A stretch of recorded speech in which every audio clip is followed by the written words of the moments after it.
obvious na po yung mga tiratang yan. Hindi nakakagati ng taong bayan. Kaya nga, ang kredibilidad ng kasalukuyang administrasyon ay below sea level. Negative 3 nga eh. May negative may mga mas mababa pang mga sinasabing survey eh. Pero doon na lang tayo sa negative 3. Negative na. Mas marami na ang hindi naniniwala sa pamahalaan kesa sa naniniwala. Yan ba naman spokesman ng Malacanang eh. Kapani-paniwala ba naman? That once you become a member of PDP Laban, starting now, this year, and towards 2020 and thereafter, that you remain to be a member of PDP Laban, that you are proud to be a member of PDP Laban. Party build-up, party system, and party strengthening is not measured by whether we are going to win the elections or not.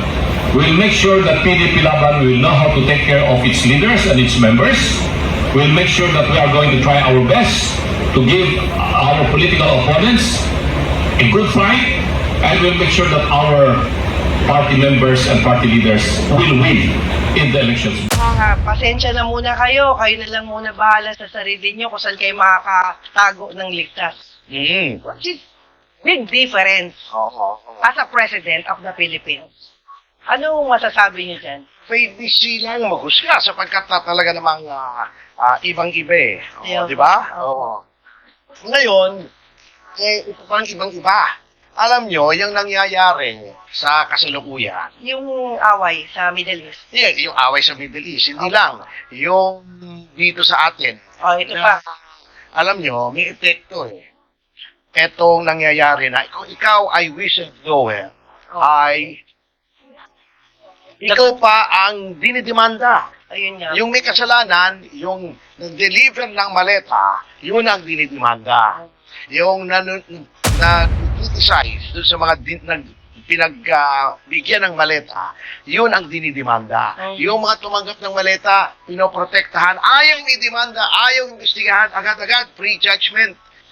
Yun daw mga nagsusumbong ay walang kredibilidad, etc. Alam nyo, yung ganyang attitude ng pamahalaan ay nagdi-discourage ng law enforcement at ng vigilance ng citizen at epekto pati sa ating mga kapulisan. Kanina, bago nag-umpisa yung programa, nag-usap kami ni Sir Dennis. Samang Dennis Antenor, yung sabi mo ay artistahin.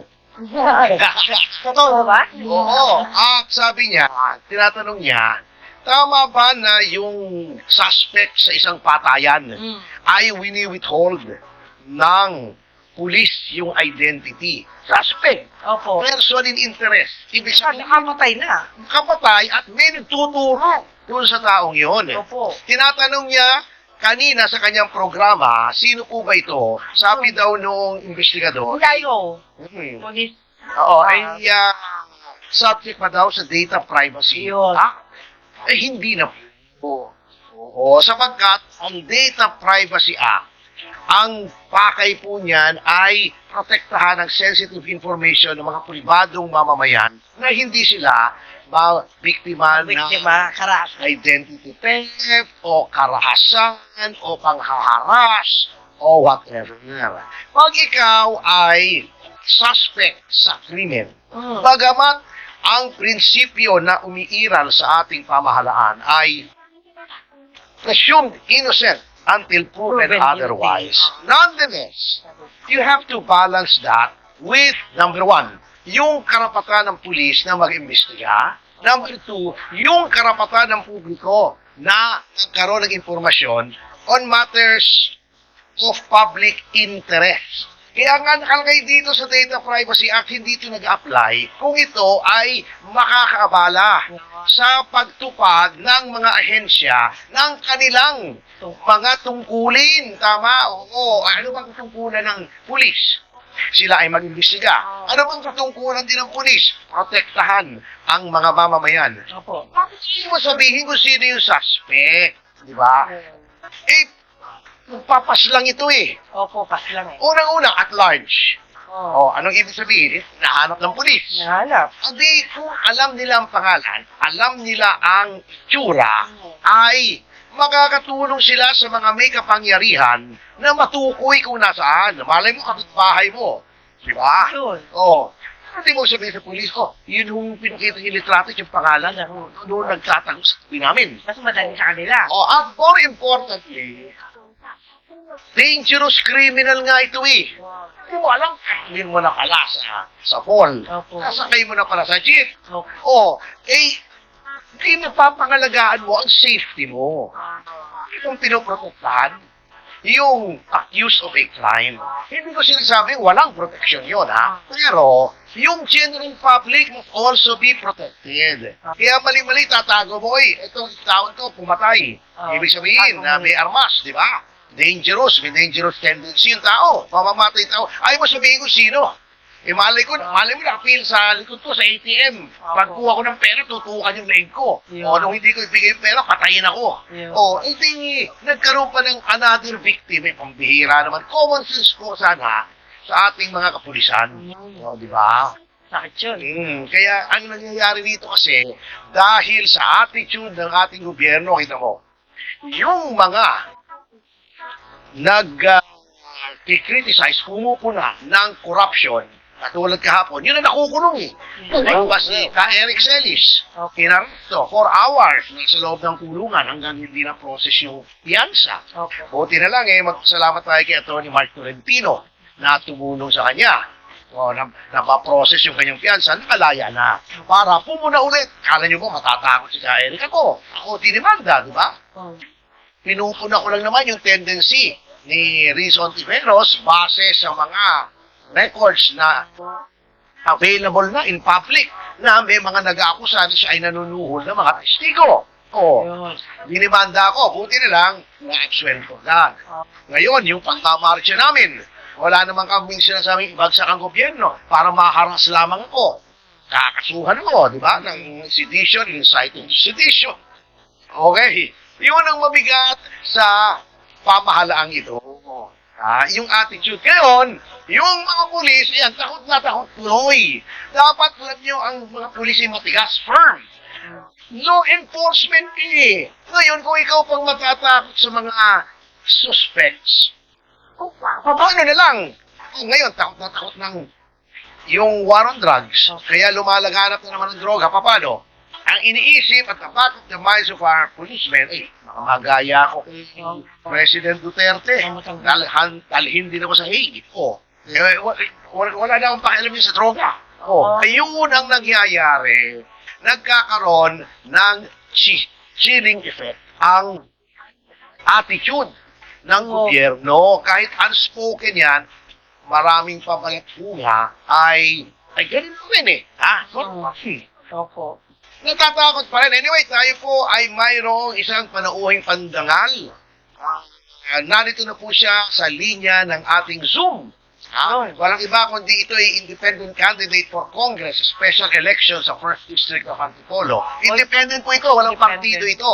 Kaya interest ko, hindi ko kilala itong tao to, hanggang hindi ko na-meet in person to eh. Kaya lang interesado po ako sa isang tao na nais na kahit walang tumutulong sa kanyang partido ay lumahok siya sa politika upang i-challenge yung anak nung namayapang si Congressman Romeo Aco. At sa linya po natin, si Mr. Red Liaga, ang independent candidate for Congress sa special elections for the 1st District of Antipolo. Good morning po, Mr. Liaga. At, Good morning. Salamat po sa inyong pagpapaunlak sa aming panyaya.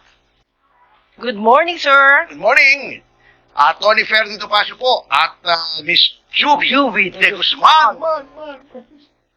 Good morning, sir. Where are you? Hindi kaya kumakamay pa. Ande. Sir, yung papasok na po si Ko. Okay. Yan, habang papasok siya. Excited naman tayo. Gusto ko lang malaman, kasi alam nyo, hindi madaling banggain ang pamilya Ako sa distrito nila. Unang-una, incumbent yung tatay. Pangalawa, hindi ko again sinasabing totoo ha. Kung totoo yung sinasabi, hindi ko sinasabing totoo. May aligasyon na nakatanggap din ng mali-maleta. Hindi maraming pangkampanya. At ang pagkalam ko, nakita ko lang naman sa Facebook na merong mga aligasyon itong kampo ng Mr. Liaga, may mga alegasyon sila na namimili ng boto. Yung anak ni na late Congressman Romeo Acop. Yun ang alegasyon nila na dinemanda na nila. Kaya hindi po natin gawa-gawa ito. Ito po ay talagang may kaso na. At hindi natin sinasabi ngayon na guilty, pero sinasabi lang natin, we are reporting as a matter of fact na may kaso for vote buying. Okay. Whether that is true or not, ay kung COMELEC po ang magdidesisyon yan. So, pakikinggan natin siya. Oo. Ano ba yung totoo? Yan. Ano yung gusto niya mangyari Yes. sa Antipolo? Opo. At siguro, iimbitahin niya tayo ron. Bigla siyang tayo na sa Antipolo at do'y maligo tayo sa batis na kung tawagin ay Hinunugan tak. Are you there?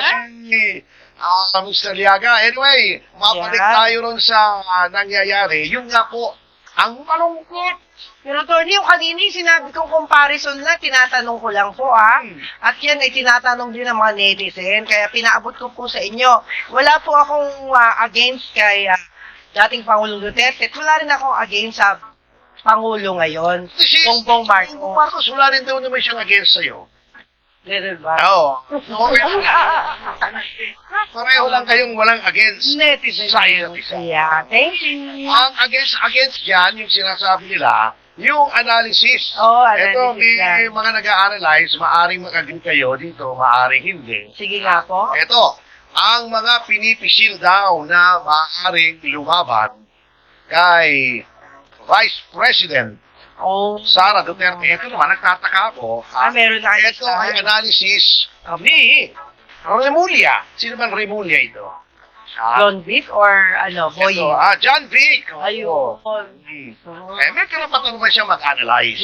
Dahil Kasi siya ay DILG, gobernador, matagal siya sa local government, matagal na yung pamilya niya sa politika. Opo. Sa galing mag-analyze ni John Vic Remulla, isang beses kakampi niya si Jojo Binay. Opo. Noong nakita niyo matatalo na si Jojo Binay, bumalik na siya, siya kay Duterte. Galing mag-analyze. Ina-analyze siguro niya para alam niya, gusto ka lilipat, ano? Oo. Ayun. Ayan. Ay, ang mga maaaring ilaban kay VP Sara ay sina Senators Pamakino, Vita Ontiveros at Rafi Tulfo. At siyempre, ang sabi niya, ang pwede daw na lumaban na matindi ay si now Naga Mayor and former Vice President Lenny Robredo. Ay, tignan mo na. Bakit may ang ini? May makahala eh, makahala. Ulitin natin. Lenny Robredo. Ay,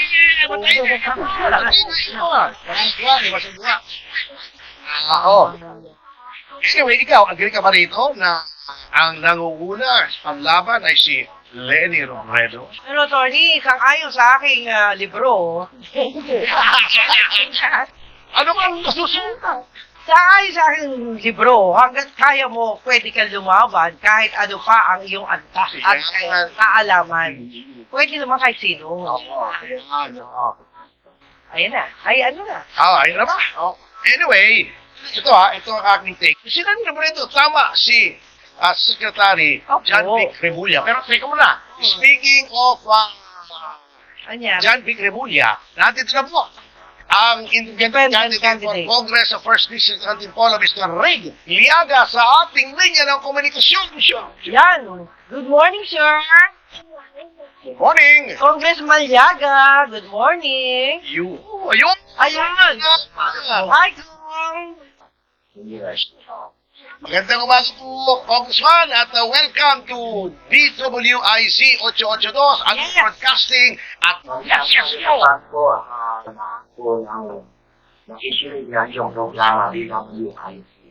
Ay, magandang umaga po. Good morning po. At unang-una po, Sir Red, maraming salamat sa inyong papaunlak sa aming payak na paanyaya dito sa aming maliit na programa na Yes, Yes, Yo. Ay, marami rin po salamat sa pagkakataon na ako ay yung yan. Opo. So, alam mo, tingin ko dito, hindi ko kilala to personally, ngayon ko lang nakita. Zumba. Si... Opo, kasama ko po si... Kasama ko si Juvie Di Guzman. Akin namang idol. Sir Red. Maganda. Ay, ay, Sinasabi ko nga, ngayon ko lang nakita si Oo. Sir Red. Pero tingin ko, malaki ang tsansa nito. Kasi nanalong congressman si Arnold Nieves nanalong senador si Bato de la Rosa. Opo. Meron silang something in common. Ayun. Oo. Oo. Hindi ito naman Ano po, Red? Yes. Ano po ba yung inyong nais ipahiwatig para sa ating mga taga-subaybay? Ang nais po natin mahiwati diyan, tayo po ngayon ay tumatakbo bilang congressman sa district na Antipolo. Meron po tayong special congressional election. Second district pala. Sabi kasi ni Jacqueline, first district daw Kaya nakakita ako, first district. Pila ko si Jacqueline, Wrong mistake. Maling informasyon si Jacqueline, Mapakita ko si Jacqueline, Ikaw, hindi ka umaga? District Ayan. Tawag sa HR. Tawag sa HR. Mamaya pa po yung ating congressman sa second district. Opo. Ayun pala si Kong Actually, bibiro lang po ako. Ako yung mali. Iniinis ko na si Jacqueline. Opo. Kasi Ayan, natuwa Tony. ko, nakikita ko, nakasimangot siya. Ang cute-cute niya. Dahil doon sa attorney, dahil doon sa pagkawala ni Kong Ako, Yes. kaya daw siya nandiyan dyan. Okay. Pero kung Red, hindi ba ang hirap banggain ng mga akot dyan sa second district considering na incumbent nung namatay si Congressman Romeo Acop at may nagsasabi, hindi na naman natin napapatunayan na medyo marami daw maleta na parang nagamit sa pagkakampanya. Mahirap po dahil matanggang na rin sila. Doon, 15 taon po sila namuno sa Congress na Antipolo. At sabihin natin, marami na rin mga supporter at yun po at hindi. At yung ugat na. Nagkaugat na. Kaugat na. Ayan. Ugat na. Pero yung sinasabi natin, talaga po naman, hindi naman tayong silang hapon. Sila po ay makikal na dito sa district ng Antipolo. Marami na rin po namang supporter. Subalit, sabi po nakamaya. Supporter. Okay. Sabi nga ng mga British, Pamayaan. they have plenty of support. Ako, ang totoo siya po, talaga ako po ay isa sa mga leader supporter ng ating pong state congress na Romeo. Pero, Sir Red, ano real talk, ano ang may offer nyo na hindi kayang i-offer ng mga ako sa mga mamamayan ng pangalawang distrito ng Antipolo? Dapat po ang servisyo ay hanggang at ako muna. Talagang yung role ang yung tunay na malasa sa mga mamamayan ng Antipolo. Ramdam na ramdam ko po yung pangangailangan, kulangan ng kamayaan. Ano ba ang mga pagkukulang po dyan? Opo, at yung ating mga kababae ay sabi niya, pagod na. Sa Antipolo. Yung kasalabak na. Sa akin ako, walang maayos na government at hospital. Sino ba? Kung saan ay isang bilyon po ang populasyon. Ang kalahati nitong ay sa Antipolo. May po yung congressional na congressional district na Antipolo. Wala pong tertiary government hospital. Hindi hospital lang po kami sa mga kalating bayan. Ayun ang biggest sabi ng Center. Rizal Medical Center, at yun sa Quezon City. Ang pinapagod na po natin pupunta sa ibang lugar, malalayo hospital, doon dinadala ang pasyente ng Antipolo. Ayun. Kaya matasos po ng hospital sa Antipolo. Hello, Sir Ren. Pwede ho bang matanong kung bakit po independent ang inyong katayuan? Independent po ako dahil nung una po ay tumakbo po 2020 po po ang PDPA. Okay. Po ang city president chairman labang sa Antipolo. Tumakbo po ako councilor sa Antipolo. At ito po huli na ako po ay tumakbo nga mayor. Ako po ay sabihin na natin nawalan po ng pagkakataon para pipilihan. Ayun. Dahil po meron pong bagong oras po ang Pilipilaban na kailangan muli kung ito ang Pilipilaban ay mag-aando yung po ng PNS o membership na. So dahil po sa bilis na panahon, hindi ka na po sa sinaya na Seminar. ako po ang tumakbo po bilang presidente. Ang puso po natin ang talaga Pilipilaban dahil ako nga po ang naging city chairman noong 2020. Okay, meron ba kayong, bago tayo mag-break, Boss Red Liaga, meron po ba kayong nais na ipamahaging mga panalita sa ating mga mamamayan dyan sa pangalawang distrito ng Antipolo? Magkakita po tayo, magtulong sa bagong kongreso ng Antipolo. Hanggang na po ang mga Antipolo-yan. Lalo na sa Antipolo. Unang sa servisyo, hindi lang naman. At bilang kakatawa ninyo po, ay ito po ang ating talagang pamamahalang gagawin ay isang malinis tapat na kongreso. Kung saan bukas sa mata ng mamamayan ng publiko ang lahat po ng magiging kaganapan. Ito po ang ng kongreso. Wala pong may iwan at walang diwaliang mangyayari sa atin. Kagayon po, bilang kinatawan na sa kongreso. Antipolo. Okay, para sa... Naiyahan din po natin ang mga bayan natin sa Antipolo na bumoto exercise ang ating mga kapanan para sa ganun makapagsasalang tayo ng kinagawang kongreso na mayroong puso malasakit at ramdam ng taong bayan ang katamang niya. Yan po ang pangangailangan ng dalawang sito ng kongreso sa Antipolo. Okay, maraming salamat po Mr. Red Liaga. Good luck po at mabuhay po kayo at lahat ng ugat sa inyong katawan. Thank you very much. God bless po. God bless. God bless you po, Atty. Pasio. God bless po. Ngayon lahat at yung programa. Mabuhay po kayo. Thank you very much. Yun po ang tinig at larawan ni Mr. Red Liaga, independent candidate for Congress Special Elections for the 2nd District of Antipolo. At sa notang yan ay magbabalik ang iyan sa sitwasyon.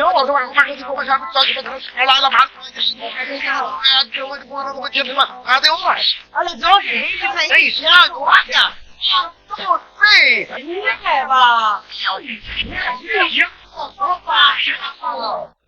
Picture a place adorned with lush trees, chances waving trees, even where time seems to stand still. Eternal gardens like the statues for remembrance, a place where the memories of your loved ones can bloom forever.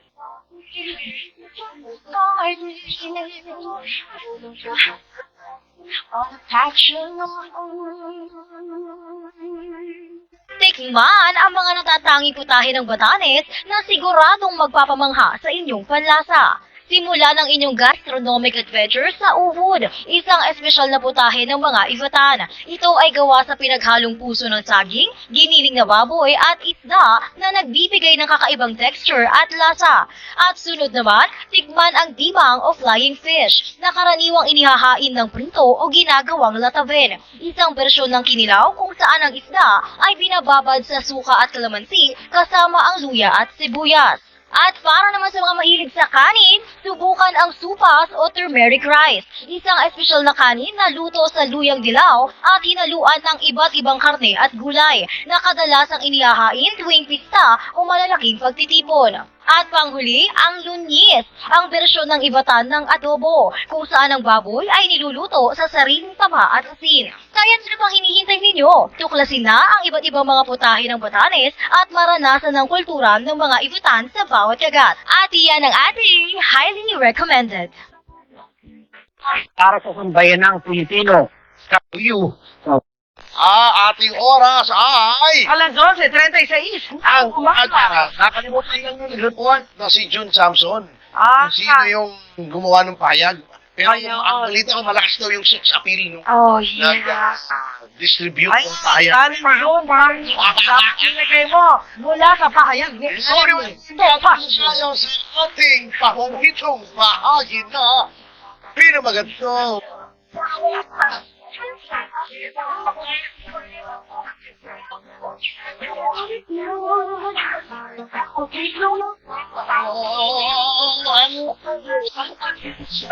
Halloween, ano?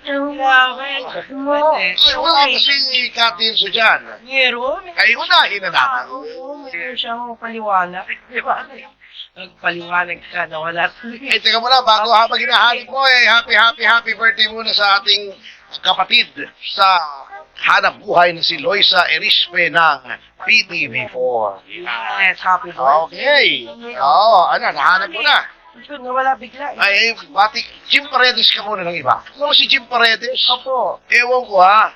Boy, Nakipag-reconcile pa na nga ako nagalit pa. galit sa'yo. Kasi nakita ko Sabi ko, Oh. Boss Jim Paredes, Oh. happy na tayo. Sabi ko, nagalit. Ayan. Bira ako. Oh, ay, si Manny S. Lopez, biglang tumatawag. Sir Manny, live tayo, live, ha? Pasensya na. Oh, sana yung mga Jim Paredes ko? Opo, pati pinapot natin kay Reggie Oliero, ayan, Cherry Sarmiento. Tapos pagdating daw ni Josephine Salvador, pagbalik daw niya from Japan, Di ba? i-blow out ka daw niya. Ipo-blow out. Ako. Blow out. Yan. Ano ba? Out natin in. Hirap yan. Oh, Lucas Samson, hi, Darren. Lagi mo yan. Darren, yan. Hello din, Bonboya, sa aking pinsan yan, Ian. Aha, Zafra, thank you. Carding, alam nyo, ay, Attorney Batas, Mauricio, Hi! of course. Atty. Invite Batas, Judge kumusta Batas. po? Kumusta po kayo? Yeah, mabuhay po kayo. Romeo katakutan, huwag kayo matakot ha. Sige na. Wag. Okay, Percy Danya. Ano to? Si Percy Sindanya bumati sa atin. Oo, bildan lang ako eh. Ayan, akbayan daw. Oh, sige, thank you. Thank you po, sir. Ano naman, no? Oo, okay lang yun. Talagang walang, kampi-kampi. So, everybody's Oo welcome. naman. Opo.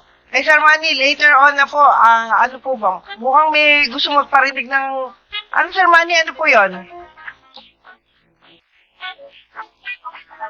Teka muna Mamaya, Sir Manny, Oo. Mamaya na lang po kay Atty. Topacio. Wait lang. Sige po.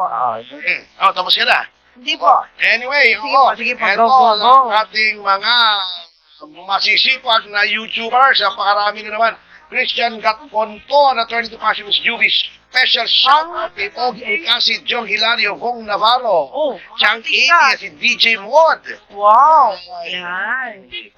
Ang babaeng dalawang nagsungayan na. Ayun na. Oo. Ayan na. Away na sila. Away na. Ay, dito sabi ni Christian Gatmonto, Gerald Happy weekend. Calzado. Opo. Good day, attorney, always watching from Alamano, Dep, Tambal, Sos, Cross Country.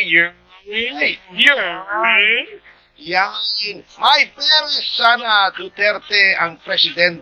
Sara Duterte ang presidente ko. Teka muna, hindi po. Si Bongbong ang presidente natin ngayon. Oo. Hintay-hintay po tayo. Joyly Suarez from San Pedro, Laguna. Okay. Nandito rin si Maria Lourdes Meriones Happy Friday daw sa atin. At Ayan. he's watching from Masbate. Oh, Di ba taga dyan si Jim Paredes? Daw. Masbate. Oo. Hindi ba? Tulong natin si Walang Benel. eko. Ha? Attorney, walang eko. Di ba taga dyan si Jim Paredes? Masbate. Ay, kaya. Okay. Hindi nga alam. Hindi Alam. Oh. Bakit tumatawa kayo? Richard Masikla. Kaya. 13 hours pala. Ang difference sa lokal ng Nassau, Bahamas, Florida at dito sa Maynila. Opo. Tawa ng tawa kayo, mas pati. Kasi wala taga Sarat, Ilocos Nortes, Cariela, taga Sarat, no, di ba? Ayan. Oo. Nabis na to, hindi na. Bakit, Tony Alfonso, Legazpi City, Kalpa? Yan, oo, Nene Daddy. Ay. Umamin si Mika Gonzalez, hindi lang daw siya nakatanggap ng maleta member, hindi lang daw siya nakatanggap. Maria Santana, I'm sorry, watching from City in the Forest. Yan. Amanda, 1984, nakahabol po ako. Salamat po, salamat. At Tony Zamora mula sa Panabo City, isang masigabong Yamaw! Yahoy, Yema! Yan, Amanda, nabasa na natin. Hi, Amanda, Vicente Tiaga. Good morning daw. Magandang umaga din po, sir. yes. Mari Christian Lash. Hello, good Yes. AM watching from UAE. Uy, mag-iingat po kayo dyan. Opo. Mila Katubay, Hong Kong naman po Opo. siya. Kuna Sisi. Nagkakagiyero at lahat-lahat sa ibang bansa. Ang pangulo natin andun sa footbridge. Okay. At least hindi bumagsak yung footbridge. Oo Hindi naman. tulad ng kay Noy Noy, you know? Okay. Gateway 571, good morning from Engineer Yagit. Go po kayo! Kala ko sabi niya, ogag tayo. Go daw, go. Go. Iba naman yung huwag natin pag-usapan yun. Usapan natin yun eh.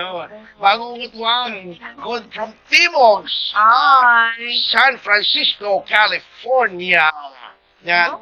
June Kayarts and Poetry. Bundok na problema pero footbridge ang laki. Pagbigyan nyo na eh. Yun lang ang kaya akitin ng tao eh. Kung nasisi, nakita mo nyo ba yung bagong pag-uli ng PNP? Parang dextrose stand? Ang worth. Wait, hindi ko nakita eh. Paki-enlighten po nga ako. GGC285. Sabi ng mga pingit yan noon, tungkol sa corruption, never again. Pero ngayon, never again. So nga naman, ano. Mariel Saramos, attorney, ano masasabi mo about sa sinabi ni Nemunya na naghihikayat ang mga marine? Hindi po natin alam yan. Pero, alamin po natin. Style ano? Style anti-Claire. Hindi niya alam. Hindi ko po alam, pero aalamin po natin.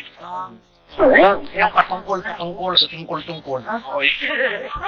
Amanda, 1984. Pinagtutulungan daw si VP Sara. Siyempre, frontrunner Mary Lou Fukahori. Yes, yung attorney and Juvie. Matapang 8 sundalo. Dapat lang ipaglaban nilang katotohanan. Ginamit na sila. Ayun, grabe, tama. Toronto, Canada, si GGC 285 pala. Okay. At Foka, Tora. Ano yun?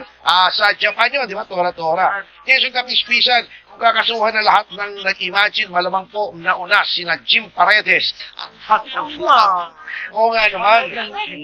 May regalo nga pala ako kay Father Flavi, binigyan ako eh. Ano po? Ng 10 one-month voucher ng Vinomax.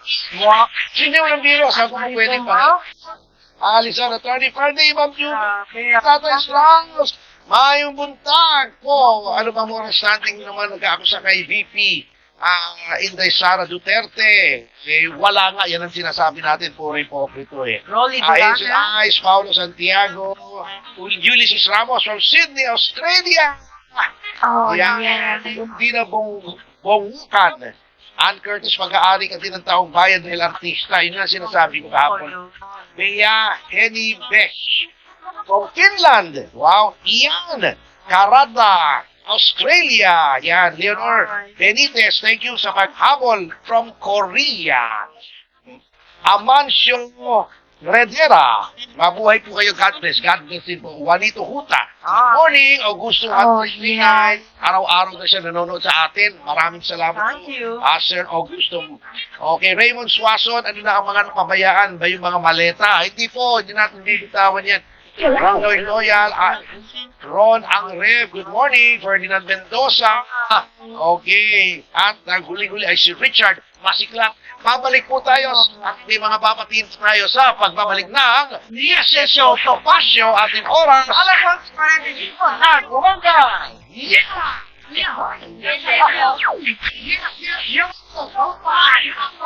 Time check.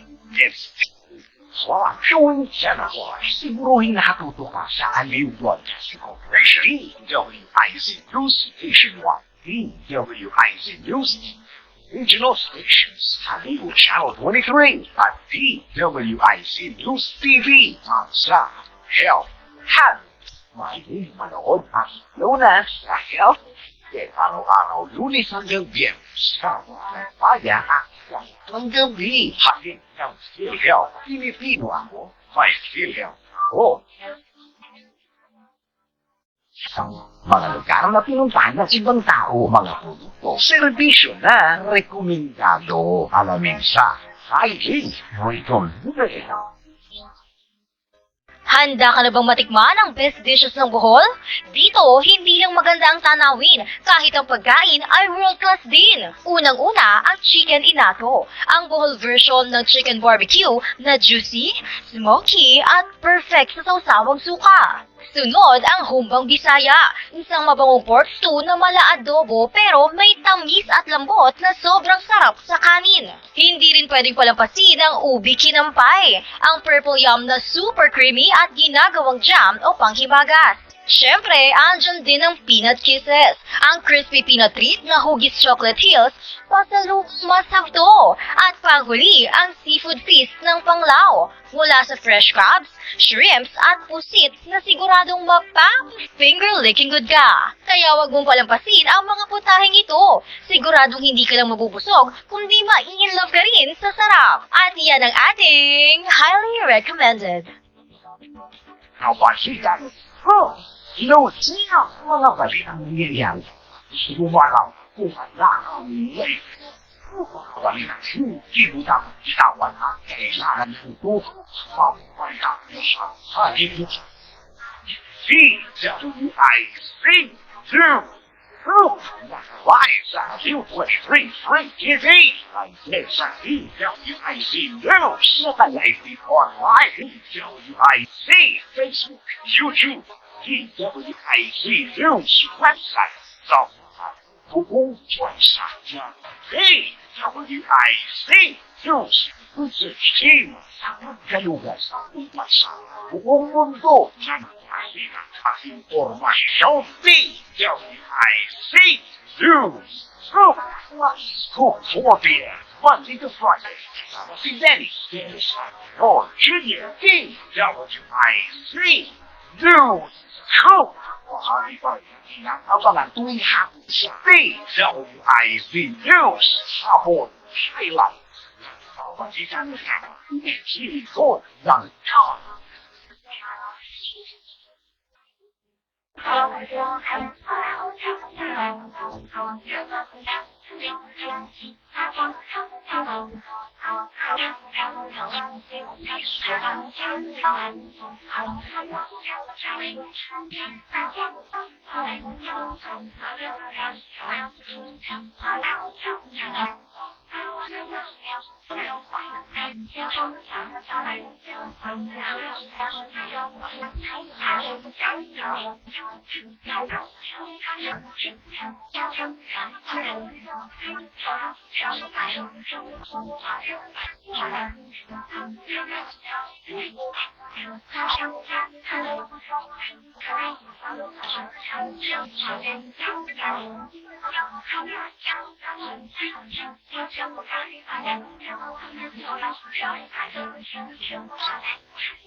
Si Mr.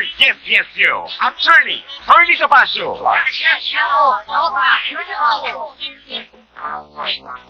Sa mga kasama nagbabalik ng Yes, you. Tabasio, ating oras. alas 6:50 ng umaga. Ayan po, Happy Friday to Basyo. At Joven ba?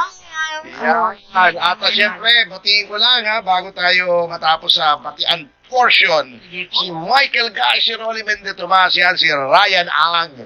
Mga abogadong magigiting natin si Atty. Roy Rondain, Roma Valdez, Raulito Paraso, Miguel Arroyo. O, siyempre, si Chairman Altusi, nagigilig siya ngayon. Ang pangalan nito, si Ramil Oliveros, nagigilig po sa atin, ko Rani Reyes, Alex Cruz, yan, si Lester Olalia, nagigilig sa atin, si Rob Rances, yan, nakikinig din po yan, si Richard Guateco, at Louie and Nax Campua, nakikinig din yan, Rainier Chu, Willie Keng, William Nachalian, Andrew Tan, yan, ay palagi po nakikinig sa akin. Sige, thank you pala sa Filipino Mirror. Next week magsusubscribe tayo. Siyempre, Ayan. subscribe talaga tayo sa physical na mga dyaryo kasi ayaw nating mawala yan eh. Susan Camry. Yan. Oh, yeah. Yan na. From Shepard. Oo. Thank you. Eto ha, mapunta na tayo sa impeachment. Pagkatapos ng moro-moro na niloloko na tayo, gusto nang magpa-cute. Eh, ganun din pala ang kahihinatnan, kunyari. Hindi, buti nga yung tinelevise at nakita nila yung kapalan na tatanggalin mo si Erice dahil ang kontra sa'yo. Di ba? Oo. Mga tirada nyo, hindi nawawala yung taong bayan. Sige lang, banat lang. Para maging synonymous yung mga pagbubuka mo. Ng pagbubuka ninyong ang papagi sa kapuitan. Oo. Ito ha, ito, konektado ito. Di ba, iniipit si Jinggoy, iniipit si Joel Villanueva kasi hindi nilang mag-vote for acquittal kung darating sa Senado yung impeachment trial ni VP Sara Duterte. Ito, yung mga alam nila o tingin nila na kaalyado ni VP Sara, iniipit din itong mga Villar ngayon. Yung iniipit ng Securities and Exchange Commission dahil daw doon sa Villar Land na ang laki daw noong valuation. Alam nyo, yung valuation ng property, SOP yan eh. Opo.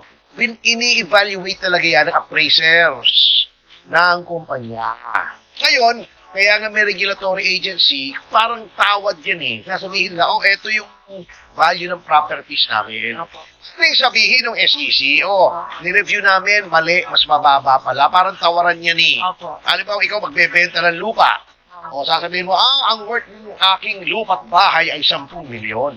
Sabihin nung kausap mo, hindi, 7 million lang yan. Siyempre, ikaw magbavalue. Maaaring pinaasa nila para ma-reflect yung current value kasi ang tagal na palang hanapin yun, 30 years ako na pala yun eh. Mas yung value. Ngayon, yung regulatory body niyan ay titingnan kung tama o mali.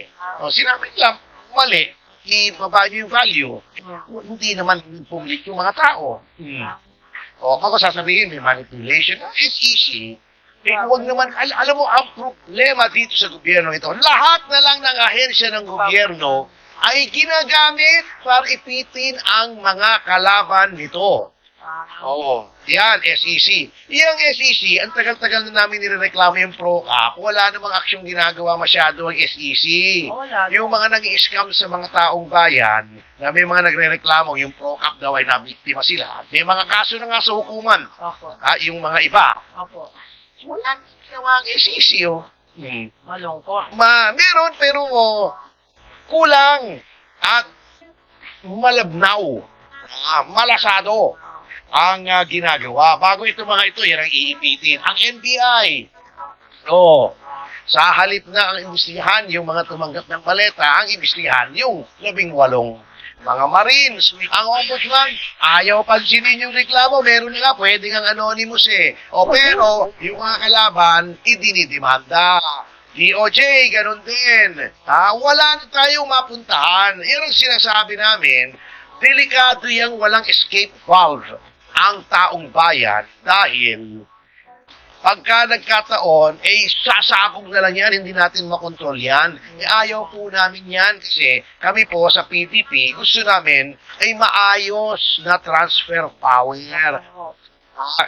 Either through resignation or alam naman nating makapal ay hindi gagawin, ay na election na lang. Ayaw natin ng extra constitutional, ayaw natin ng kudita, ayaw natin ng gulo. Pero if you leave the people no choice, yan ang nakakatakot. Sana Mahirap yun. Oo, kasi di ba sabi nga ni FPJ, Kailangan talusin. baka yan ang mangyari. Sana wag Bigyan nyo- Ngayon, iipit nyo na yung mga hanap buhay ni Mike Defensor. Dahil lamang konti si Mike Defensor sa inyo, mga tirada nyo eh. Ha? Hindi tama yan. Oo, iipitin nyo yung mga tao dahil lang kumukonti sa inyo. Mga negosyo ni Mark Levis, kita nyo rin pattern. Mas kinalaman mo yung gobyerno, yung negosyo mo ipitin. Nananakot. Kung wala ka namang negosyo katulad namin, idinidemanda kami sa NBI, sa DOJ. Kahit mali-mali na yung mga demanda, tira pa rin ang tira. Wala na mangyayari dyan sa mga ganyan. Obvious na po yung mga tiradang yan. Hindi nakakagati ng taong bayan. Kaya nga, ang kredibilidad ng kasalukuyang administrasyon ay below sea level. Negative 3 nga eh. May negative may mga mas mababa pang mga sinasabing survey eh. Pero doon na lang tayo sa negative 3. Negative na. Mas marami na ang hindi naniniwala sa pamahalaan kesa sa naniniwala. Yan pa namang spokesman ng Malacanang eh. Kapani-paniwala ba naman?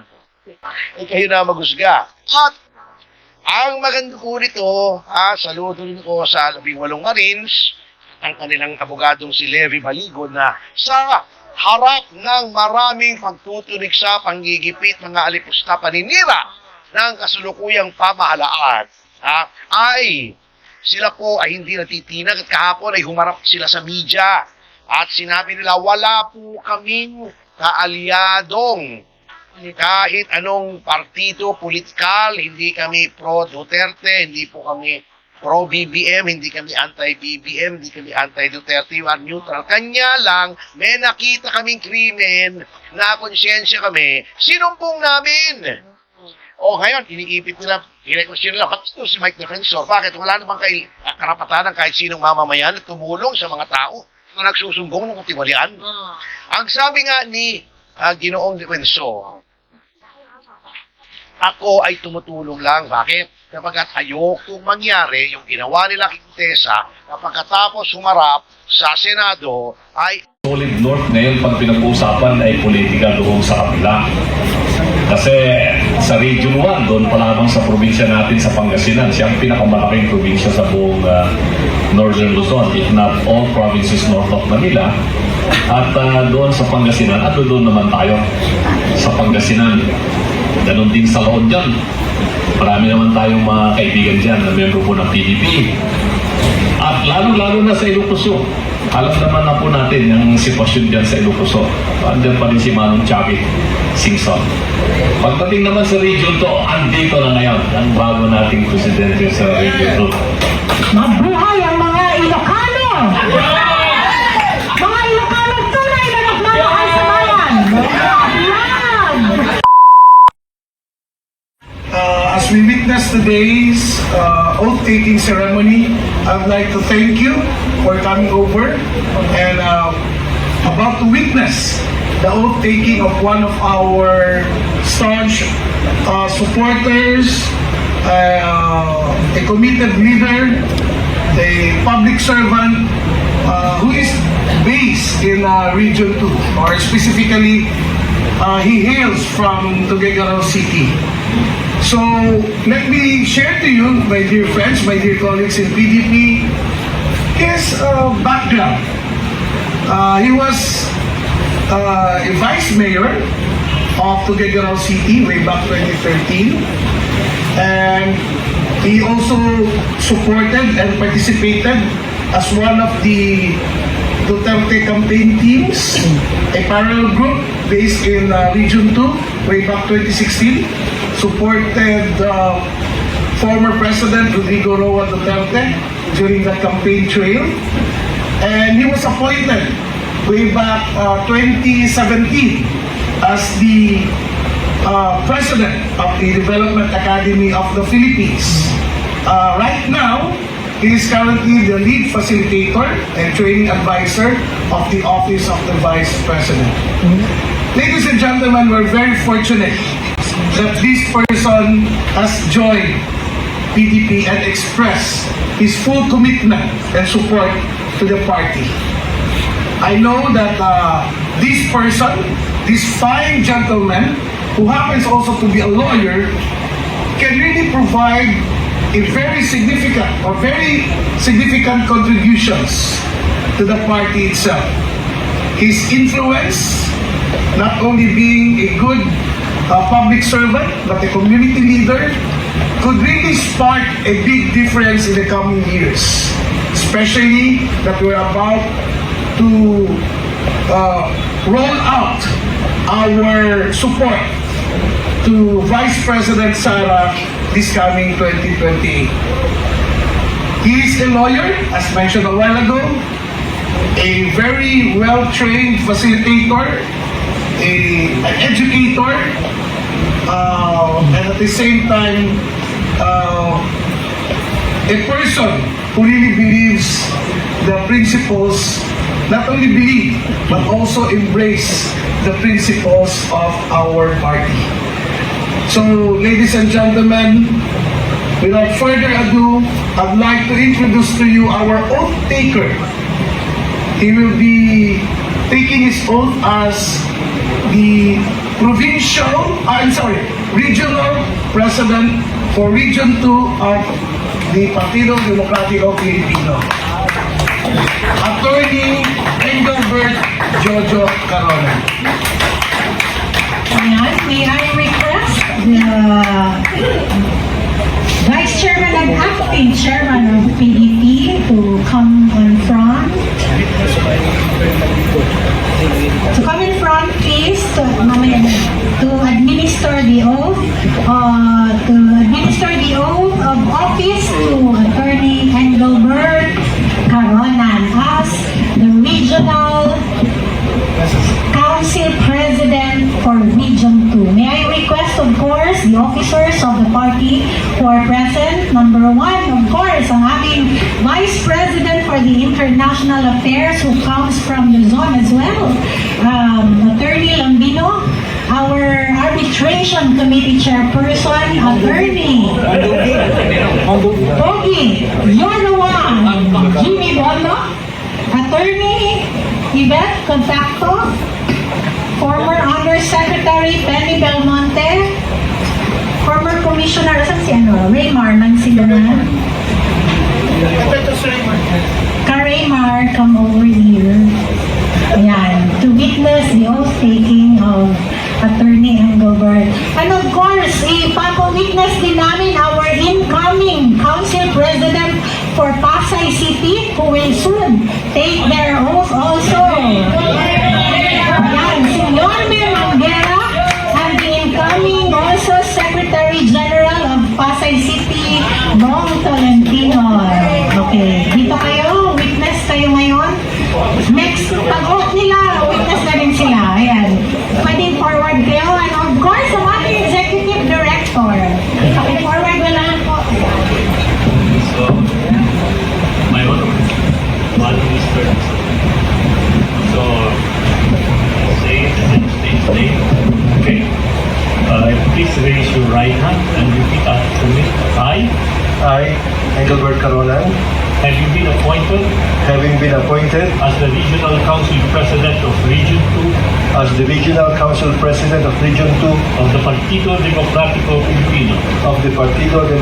Filipino, do solemnly swear do solemnly swear to abide by and uphold the Constitution of the Republic of the Philippines to abide by and uphold the Constitution of the Republic of the Philippines and of the party, to keep faith in and put in practice the five basic principles of PDP and the basic objective of federalism, to perform my duties to the best of my abilities and capabilities to perform my duties to the best of my abilities and capabilities without fear or favor, without fear or favor, with the aim in view of furthering the objectives of the party with the aim in view of furthering the objectives of the party and advancing the interests of the community to which it is dedicated, and advancing the interests of the community to which it is dedicated, and to conduct myself in a manner befitting a good and true PDP, and to conduct myself in a manner befitting a good and true PDP, so as to bring honor and prestige to the party. so as to bring honor and prestige to the party. And I take this pledge without mental reservation or purpose of evasion. And I take this pledge without mental reservation or purpose of evasion. So help me God. So help me God. Congratulations! Congratulations, and of course, sige, congratulations muna. Ayan. Sekal, Kaal, pakibigay naman ng ating for the ceremonial pinning to our regional council president for Region 2. Congratulations! And welcome to the roster of officers of the Partido Democrático Pilipino.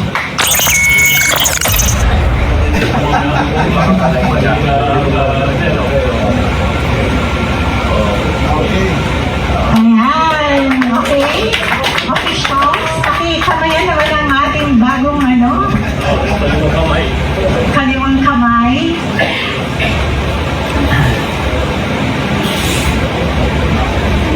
Ayan, bago natin ang signing of the let us hear a word of acceptance, of course, from our council president, former Development Academy of the Philippines president.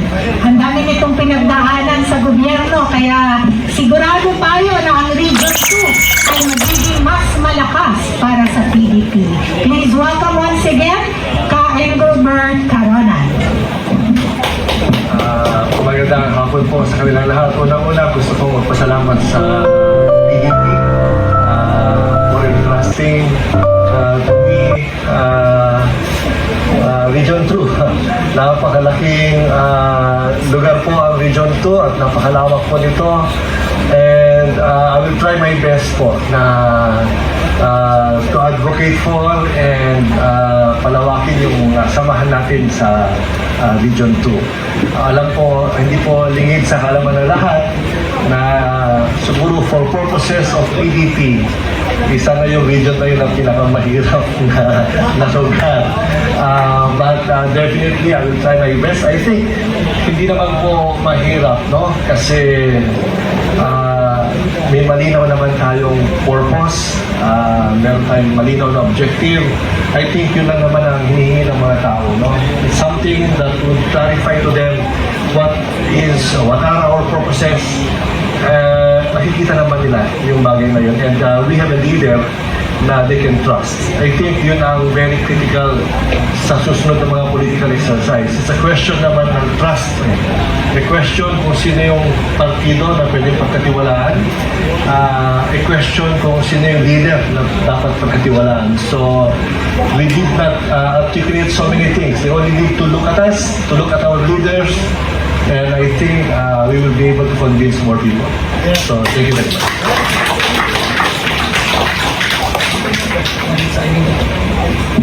Mabuhay ang mga Ilocano! Mga Ilocano tunay na nagkakaroon! Ayan! Meron talagang abiyan! Sorry po mga officers, tatawagin ko kayo ulit dito to witness the ceremonial signing of the appointment papers and the oath of office ni Attorney Engelbert.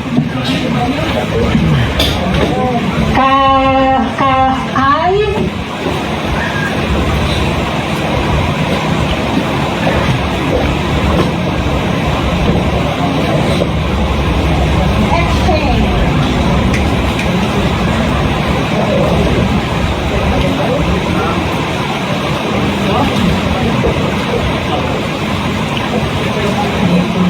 Yes,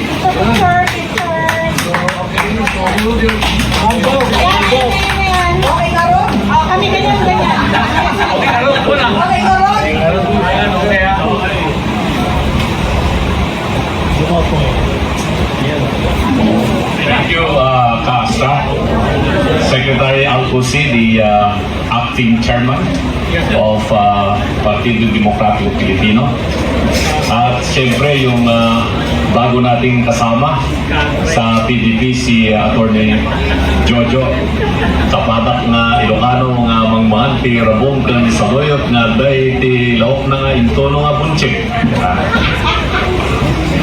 Sabi ko kanina, tinatanong nila sa akin kung ano ba yung mabuhay sa Ilocano. Sabi ko, agbyag.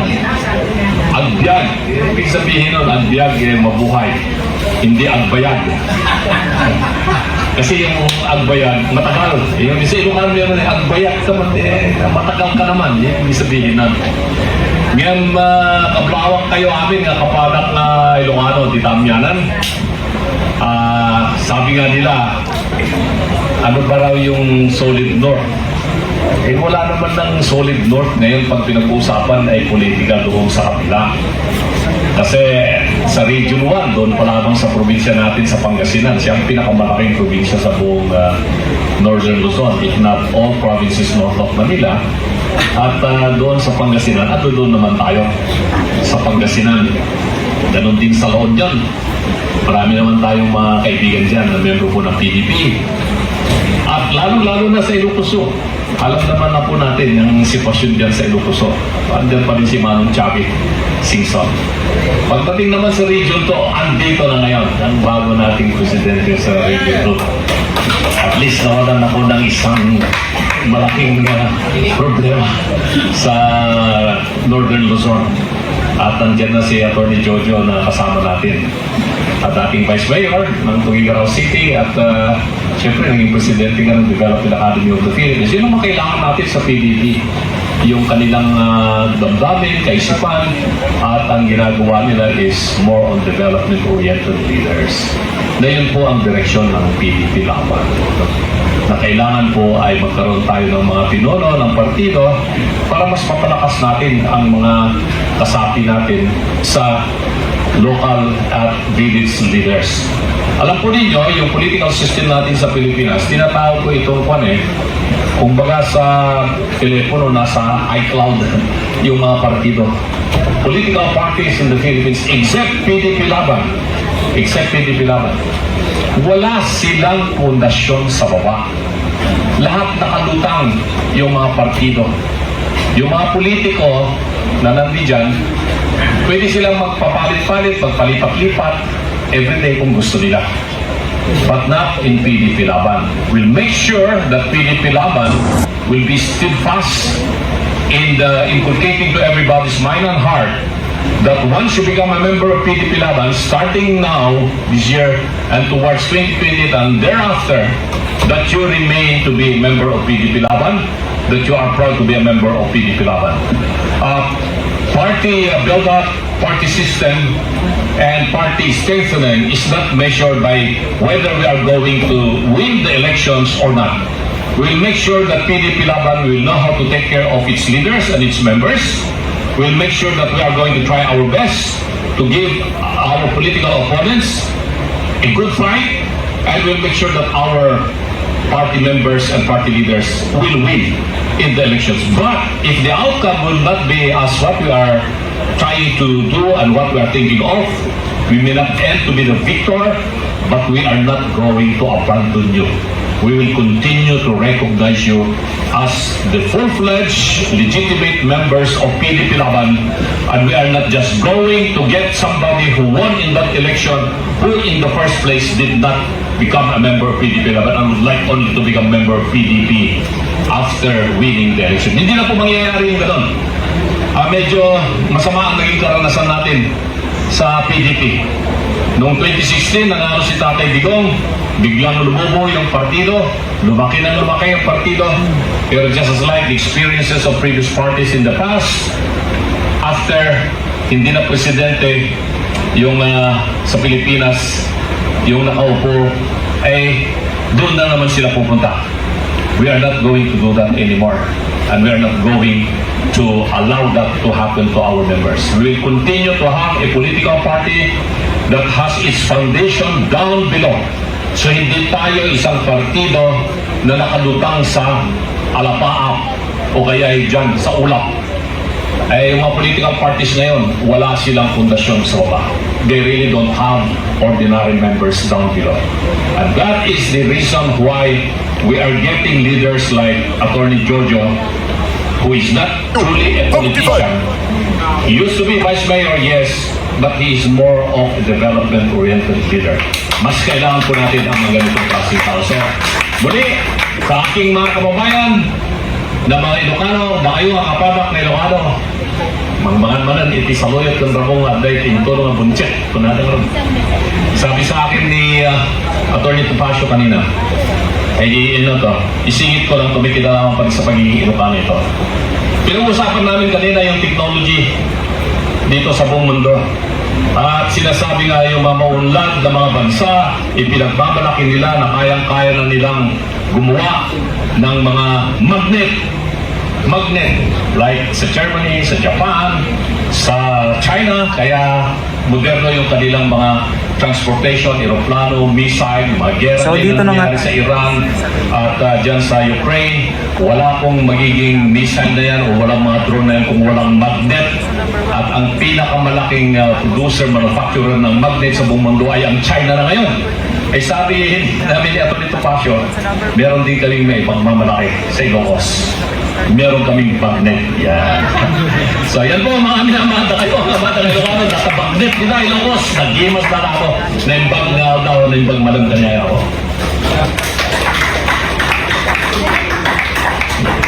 Maraming salamat, Carol.